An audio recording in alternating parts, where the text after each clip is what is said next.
இன்றைக்கி நம்ம சோயா சங்ஸை வச்சு ஒரு பிரியாணி ப்ரெஷர் குக்கரில் செய்ய போகிறோம். அதுக்கு முதல்ல ஒரு ஸ்பூன் நெய் சேர்த்துக்கலாம்.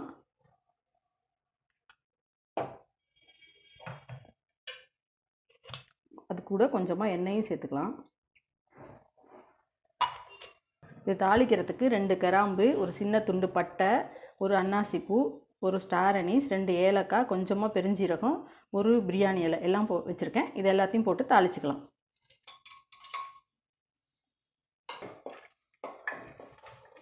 இது கூட ஒரே ஒரு பெரிய வெங்காயத்தை நல்லா மெலிசாக கட் பண்ணி வச்சுருக்கேன். இதை சேர்த்துக்கலாம்.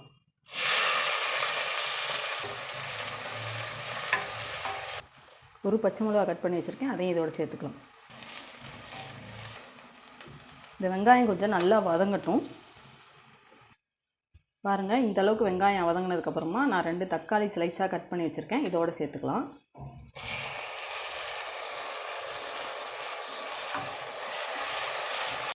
பாருங்கள், தக்காளி இந்த அளவு வதங்கினதுக்கப்புறமா இது கூட ஒரு ஸ்பூன் இஞ்சி பூண்டு பேஸ்ட் சேர்த்துக்கலாம். இப்போ இது கூட பொடியாக நறுக்கினா கொத்தமல்லியும் புதினாவும் சேர்த்துக்கலாம். இப்போ நான் சோயா சங்ஸை கழுவி அலசி புளிஞ்சு வச்சுருக்கேன், அதை இதுக்குள்ளே சேர்த்துக்கிறேன்.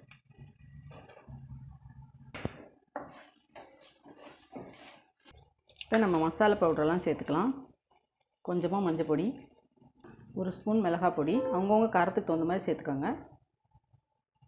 ஒரு அரை ஸ்பூன் பிரியாணி மசாலா பொடி, தேவையான அளவு உப்பு,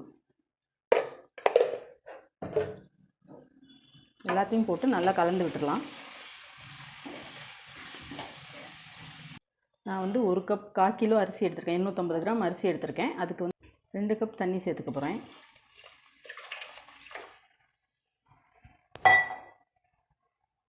தண்ணி கொதிக்கட்டும்.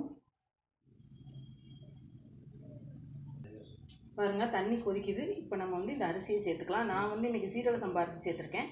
நீங்கள் வந்து உங்கள் வீட்டில் என்ன அரிசி வேணாலும் போட்டுக்கலாம்.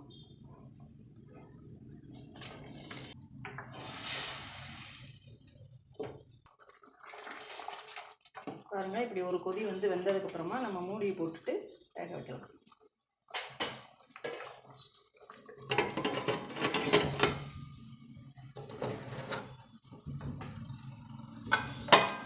வெயிட் போட்டுட்டு சிம்மில் வச்சு 10 நிமிஷம் விடுங்க, அல்லது ஒரு விசில் ஆஃப் பண்ணிடுங்க.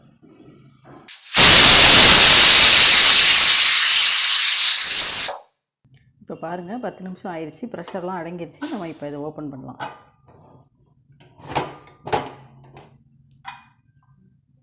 சூப்பராக நம்ம பிரியாணி ரெடி ஆயிடுச்சு.